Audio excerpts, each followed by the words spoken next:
Finally, everything is back in order, and I decide that I can't put it off any longer. Since Valerian is with his father for a few more hours, I decide I'll go out to the reserve and shift. After everything with the Forsaken and the missing rogues, I've been putting it off, because I promised I would take Valerian with me next time. Yet, as much as I want to keep that promise, it isn't a promise I can keep without putting him at risk. Plus, it's been ages since I last shifted, and I'm nervous about what I know will be an excruciating transformation. Going through the gate, I pull my small backpack off my shoulder before glancing around uncertainly. This place is too quiet today, far too quiet. It sets my senses on edge. Yet I'm already here, and I need to do this as much as I'm dreading it. I remove my clothes and quickly tuck them into my backpack, stuffing it inside a hollow log. The shift takes a bit longer than usual, but surprisingly, it's not nearly as painful as I expected. I flex my claws in the moist soil and stretch out before running deeper into the forest. After a few minutes of running, I realize my wolf form isn't tiring as fast, and after half an hour, where I would usually be dead on my feet and dragging my ass out of the forest, I feel eager to keep going. I suppose I had Marking Valen to thank for that. In spite of that, my wolf is still tiny and not what you would expect from an alpha female. After another hour, I'm about to turn around when I hear the sounds of a whimper. My ears prick and twitch on top of my head while I try to find the source of the noise. I hear it again. The breeze switches, and the soft scent of blood reaches my nose. My eyes scan the trees as I follow my nose. I swear I've smelled this scent before, but for the life of me, I can't place it. All I know is that it's Rogue. The next whimper tells me that someone is definitely in trouble or hurt. I pick up my pace, sniffing the ground and air while listening, looking for indication of where he, she, or they might be. I find myself coming dangerously close to the boundary line that leads into Forsaken territory, a place I hope I won't have to venture out to. Yet the choking cough I hear next has me running toward the high fences without a second thought. My eyes blow wide when I see a pair of Forsaken ripping into something on the ground. The scent of blood hits me even stronger now, and I quickly identify where I've smelled the scent before. Bile rises in my throat as I try to find a way through the fence. Racing along it, I try to find a gap big enough for me to squeeze through. Otherwise, I'll have to climb it and risk being torn to pieces by the razor wire that runs along the top. My growl is surprisingly louder than I expected as I snarl at the two Forsaken tearing into Emily, or maybe what used to be Emily. Terrified but determined, I try to draw their attention away from her. If I leave and come back, she'll be dead long before I got help. I curse myself for not letting Valen mark me, because we would have the mind link, and my phone is still tucked in my bag closer to the hotel. One of the Forsaken looks in my direction before growling, just as my paws hit the fence. Suddenly, I feel the bottom of the fence pull away slightly from the ground. The mesh flimsy in this section. I start digging, my claws ripping into the soft earth as I dig under the fence and create a hole just big enough to squeeze through. Yet, my wolf form is still too big for the gap, so I shift back. My bones snap painfully as adrenaline shoots through me, and I force the shift too quickly, making it increasingly painful. I'm about to shove my head and shoulders under, but quickly turn, knowing my neck would be too exposed. "Hang on, Emily," I call, forcing my legs under the fence and grabbing the mesh with my fingers while on my back. The wire scratches and cuts into me, and I hear a snarl just as I lay flat on my back, attempting to shimmy under it. Teeth immediately sink into my legs before I'm suddenly ripped through the tiny space by one of the Forsaken grabbing me. My face, torso, and arms are all cut by the wire. I scream as the wolf tears into my leg. I kick my other leg out, hitting its head before trying to force the shift back as I pivot, only for the beast to sink its teeth into the side of my torso. Grabbing the mesh fence with one hand, my other reaches out, finding a rock. I grab it and swing, smashing into the top of its head as hard as I can. It lets go of my leg and shakes its head. Desperately, I swing again, not giving it a chance to get its bearings, smashing the rock repeatedly into its head. Blood coats my skin on the back spray as I cave its skull in and nearly make myself sick at what I'm doing. Its dying whimper evidently gets the other one's attention, and my eyes widen when it snarls and rushes at me. My heart is pounding almost painfully as the Forsaken hurls itself at me, all teeth and claws, going for the kill. My panic forces the shift quickly as I run at it full force. Our bodies collide in a mess of fur, claws, and teeth. Memories of pack training, things I thought I would have surely forgotten after all these years, kick in as we fight. The Forsaken starts ripping into me, but being smaller, I'm able to move a little more efficiently, escaping some of its more lethal blows just in the nick of time. Aiming my teeth and claws at the softer tissue of his torso, I start tearing into him, piece by piece, slowly weakening him. His teeth sink into my hip, and I sink my teeth into his armpit and chest, which makes him let go. I pivot, sinking my teeth into his stomach above his thigh and shaking my head. He bounces back with a yelp before staggering, his intestines and organs protruding from the wound I gave him. I know I have no time to waste.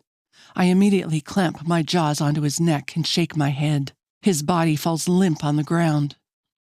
I stand still for a moment, panting, trying to catch my breath, when I hear a groan that makes me spin. Shifting, I race to Emily, who's lying naked in the dirt in her human form. I skid along the ground mid-shift, grazing my hands and knees as I stop beside her, gripping her shoulders. Her hands are clutching the back of her neck as she lies twisted on her side. The Forsaken have torn into her severely and appear to have been eating her thigh and hip. It's almost as if she were too weak to go on and had collapsed, and they had stumbled upon her, thinking she was a leisurely meal in her weakened state. Rolling her onto her back, she whimpers, and her eyes fly open, scary and bloodshot, her hair matted. She blinks rapidly, and her eyes roll into her head for a moment before trying to focus on me again. "Everly?" she murmurs, and I look over her body, trying to figure out how I'll get her back through the fence. "Right here, Emily. I'm right here," I try to tell her, looking around for something that will aid us. "You need to get my son," she murmurs, and I look at her in shock. "Where is Ben, Emily? Where is he?" I ask her, looking around for any sign of the boy. "The facility," Emily gasps. "I have to get my son," she whispers, and her eyes roll into her head. Tears brim my eyes as I shake her, gripping her shoulders, trying to rouse her awake. "What facility, Emily? Where is he?" I yell, and her cracked, bleeding lips move, but no sound comes out. Her face is burned and blistered from the sun, which tells me she's been out here for a while. "Emily!" I cry, shaking her, before cursing when she falls unconscious. Grabbing her under the arms, I start dragging her toward the fence. If I can roll her under, at least to that side, I can go for help, but she'll be open for predators on this side in my absence. I get her to the fence and start making the hole I was digging bigger. As soon as I think it's big enough, I use my feet to push her under while lifting the mesh as much as I can by pulling it toward me. Once she's mostly through, I use my hands and start pushing her so I can squeeze under next. I hear growls behind me, and I freeze. Emily is now safe on the other side of the fence, while I'm still in the Forsaken territory. I turn my head to see 3 Forsaken stalking toward me, teeth bared. I frantically start pushing her, hoping to get under before they reach me. Forcing my head and shoulders under the fence, I am just pulling myself through when I feel teeth sink into both my ankles. I scream, holding onto Emily's naked, unconscious body as they try ripping me back under the fence. My fingers slip, and I desperately try to turn in an attempt to grab the fence, when another set of teeth sink into my thigh, and I'm yanked back under the fence at an alarming speed. My scream of agony makes my own ears ring as I stagger to my hands and knees, only for one of them to pounce on my back and start tearing into me. "Everly," I call, after walking up the steps to her apartment and pushing the door open. I get no answer. Valerian ducks off to his room, and I can hear Zoe coming up the steps behind me. Wandering through the place, I walk into her room to find her uniform on the bed. As I head back to the living room, Zoe enters, dumping Casey's stuff on the table. "Have you seen Everly? She didn't answer when I called on my way here," I ask her. No, she was in the restaurant earlier. I thought she'd be here. Zoe shrugs. Maybe ask Tatum. Wasn't he on guard duty today? "No, he had to go to a border patrol meeting today," I tell her when Zoe picks up her phone. She's gone on a run at the reserve," Zoe says, and I walk over, snatching the phone from her fingertips. The text message was sent 2 hours ago. My heart skips a beat. That's far too long, and I'm worried, knowing the borderlines aren't secure. "Watch Valerian," I tell her, taking off and jumping over the guardrail on the balcony. Landing on the ground, I race toward the back end of the hotel property. I've been calling her for over 2 hours. She wouldn't have been gone that long. She told me herself she can't last that long in her wolf form. I have a bad feeling about this. As I run for the back of the property, I hear Zoe call out to me, but I don't stop. Instead, I hit the gate so hard it flies open and smashes into the fence, sniffing the air for any sign of her as I run. I find her scent, coming to a log before reaching into it and pulling out her bag. I open the mind link, ordering all my men to this side of the border, to find her as I frantically look between the trees. "Everly!" I scream out to her. My chest squeezes painfully. Something feels like it's tugging. Goosebumps are rising on my arms, and I just know something terrible has happened. I don't even get 3 steps before the shift takes over, and I'm racing through the forest on huge paws, looking for any sign of her. I cursed myself that she wasn't marked, because I would have found her in seconds. Part way through the woods, I hear a scream, and my stomach drops. Adrenaline courses through me as I tear toward the sound, her screams becoming louder and the sounds of snarls and fighting reaching my ears. I skid into the fence, my paws digging into the earth as I slam against it. My heart stops at what I see. 3 Forsaken are tearing into her, and she's covered in blood as she tries desperately to shift. Racing along the fence line, I try to find a way out to her when she yelps. She just managed to shift when a brown, matted one rips into her neck, flinging her across the dirt. I back up, looking at the fence and its coils of razor wire wrapping around the top. I shift back before backing up further and running at the fence, grabbing the mesh with my fingers and climbing it before jumping over the top. The wire tangles around my arms, torso, and legs, tearing at my flesh, and I feel it drag across my entire body before my weight carries me to the other side. My entire body slices to pieces as I hit the ground mid-shift. My paws hit the dirt and I growl viciously, the sound more of a roar. They freeze, all spinning toward the new intruder.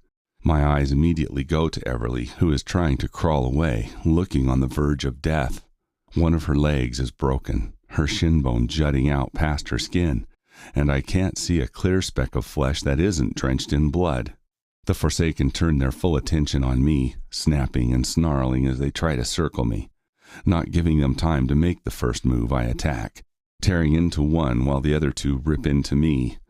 I barely feel their bites as I pull them apart, utterly numb with my rage as I tear into the brown one's neck and shake my head. Fur and blood, including mine, sprays around everywhere, coating the ground. I can feel my men getting closer as I instantly kill the first one before pivoting and sinking my teeth into the second one's face, tearing his ear off before biting his muzzle. The crunch of his teeth breaking and his blood getting into my mouth makes me lock my jaw, while the other tears into my side and back leg, trying to get me off him. His wails and screams echo as I feel his jaw snap and pop. I let go, turning on the third and ripping into his right hind leg, the bone cracking between my teeth under the pressure, and I shake my head. He yelps and howls as I rip his leg off, just as the other one hits me from the side, but he has no control of his jaw as it hangs limply. I tear into his neck, slamming him down into the ground before tearing a chunk out. Tatum is running toward us, and I gasp when I see Alpha John's giant gray wolf lock its jaws around the Forsaken's neck, snapping it in one bite before he repeatedly slams it on the ground. My men emerge from everywhere. Blood drenches me, and my wounds aren't healing very quickly, but I only have one aim, and that's Everly. Rushing toward her, I find her leg is indeed broken. Her side is torn open severely, and a chunk from her thigh is gone. I start licking her wounds, and she pushes my face away. "Stop. You're injured," she whispers, pushing my head with her hand again, and I snap at her fingers, ignoring her. "Tatum, help Emily," Everly cries, and I lift my head from her hip to see her point toward the fence line. Tatum rushes over, and I see my men help him tug at the panel to get to her better. Everly's hand drops, and so does the rest of her as she passes out. Almost as if her body just gave up on her now she knows she's safe. I keep licking her wounds, sealing them, so they stop bleeding before shifting back when I notice her father coming over. He sniffs her neck, and I snarl at him before scooping her up in my arms. He also shifts back, looking everywhere but at his daughter's naked body in my arms. I tuck her closer, shielding her nudity. "What are you doing here?" I growl at him. "Your men rushed out of the meeting.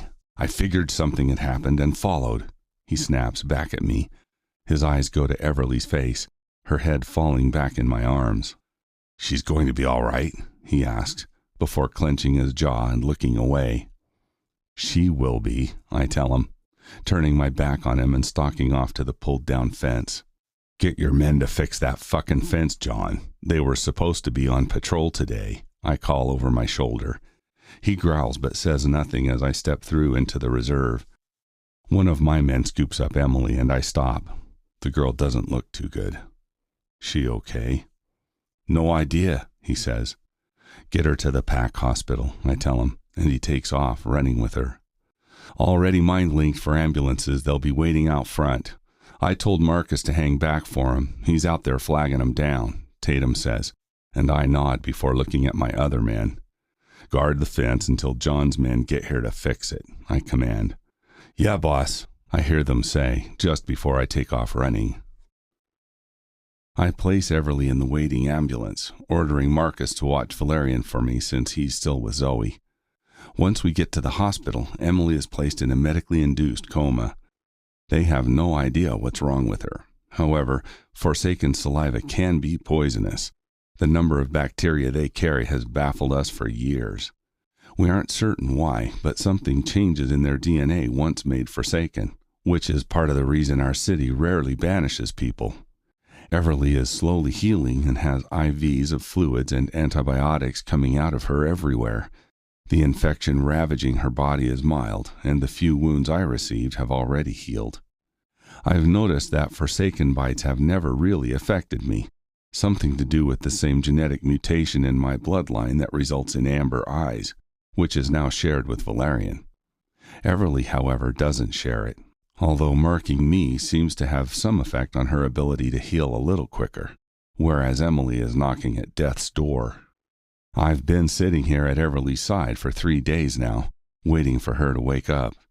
At least now she has a bit more color about her. One of the PAC doctors enters, carrying Everly's notes in his hands. He's an older man, around my father's age, with gray hair tied at his nape, accompanied by a short beard. He checks the charts on the end of her bed before hooking another bag of something to her IV. "She's doing much better. I suppose she has you to thank for that, although she would heal a lot faster if you mark her," Doc says to me. I scowl, furrowing my brows. "I know you don't want to mark her against her will, but Alpha, I'm sure, given the circumstance, she would understand," Doc says when I go to protest. "You said she's doing better," I tell him, and he nods. "She is, but she isn't out of the woods yet. You know how Forsaken bites go. 1 minute they're fine, then the next." He doesn't finish, and instead shoots Everly a worried look. I scrub my hands down my face before rubbing my eyes that feel like sandpaper. What of Emily? I ask. Scouts had scoured the area for her son, but found no sign of him. We don't even know where she came from. Nothing makes sense, and we have 0 leads. She isn't doing so well. I'm not sure if she'll make it. We had to amputate one of her legs already, Doc tells me, and I sigh. Also, Everly's mother keeps calling the hospital. Alpha John has also called to check on her. My brows furrow.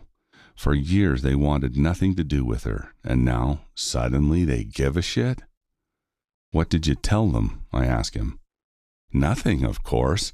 They aren't on her list of emergency contacts. But what? They are her parents, Alpha. Maybe you should let them know. You should probably go home too. I'll call if anything changes, or if she wakes up. I look over at Everly, still unconscious. The thought of leaving makes my stomach turn. And think about what I said about marking her. She isn't dying, but it would speed things up, Doc tells me. I bite the inside of my lip and nod. If she's on the brink of death, I would take her wrath. Yet I wonder if she'll hate me if I mark her just to speed up the healing process. Valerian keeps asking for her.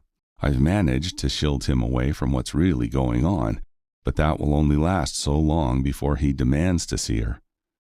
Getting up, my back cracks and I stretch, having been in that chair for days now.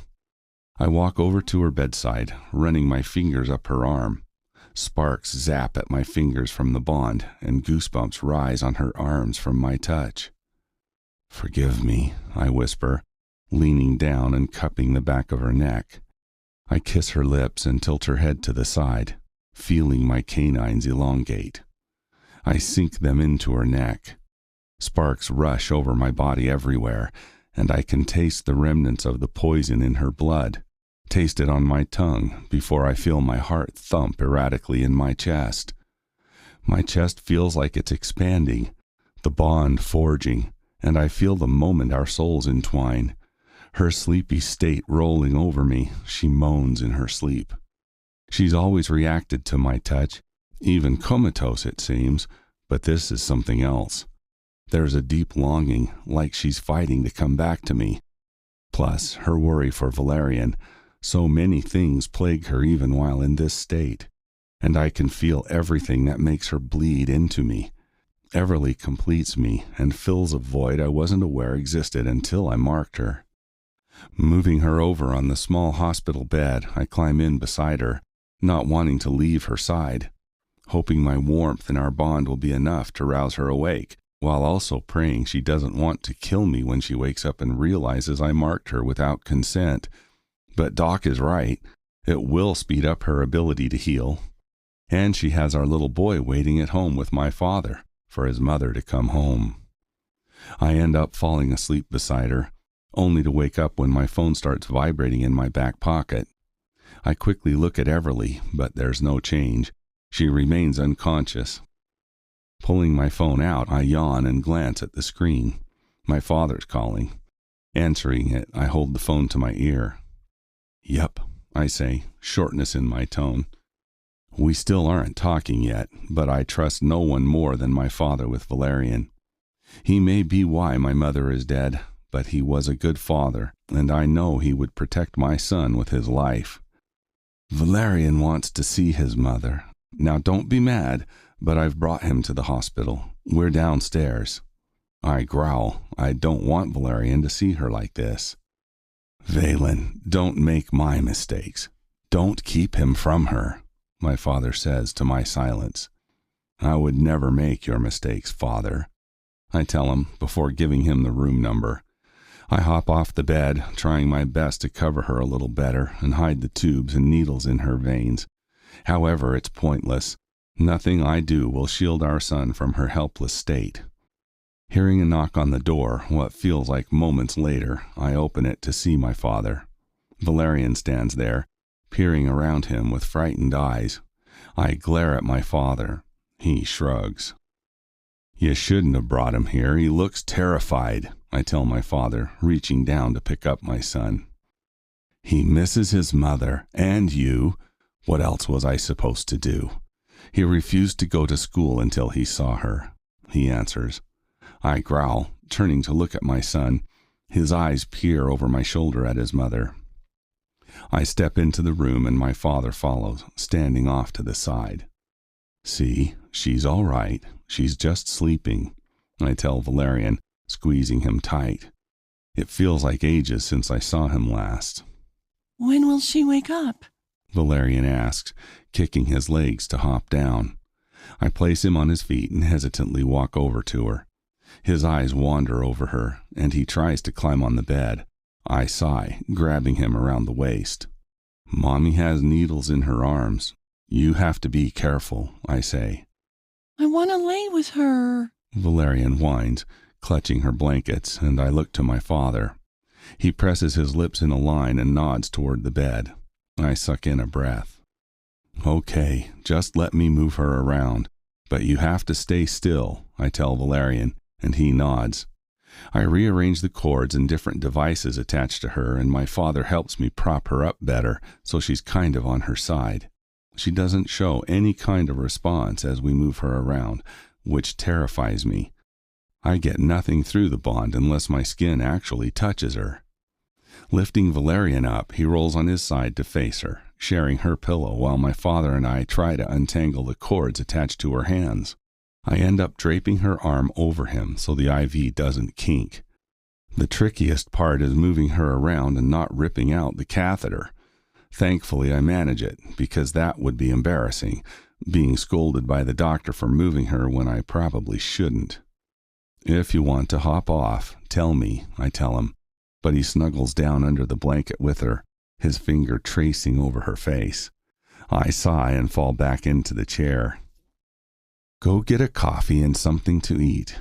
I'll sit with them, my father says, and my eyes go to my son, who's whispering to his mother to wake up.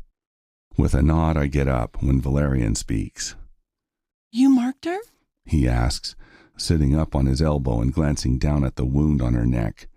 He brushes her hair back to look at it better before sniffing her. She smells like us now. Valerian beams. Officially part of our big village, Mama, he says, sniffing her again. His eyes go to me.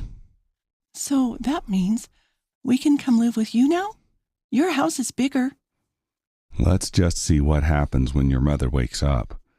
Valerian nods before prodding her mark with his finger, as if he could rub it off. Why do we have to bite them to mark our mates? I don't want to bite Casey. She'll probably taste like a troll, Valerian says, pulling a face. Casey? I ask him, and he shrugs before his little cheeks heat.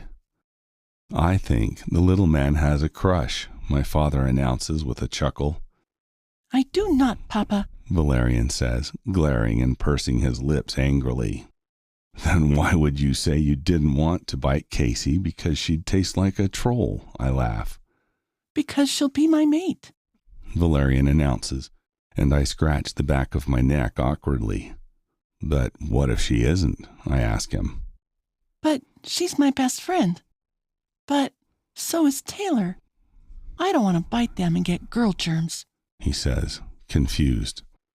Well, lucky for you, you don't have to bite anyone anytime soon, I tell him, and my father chuckles.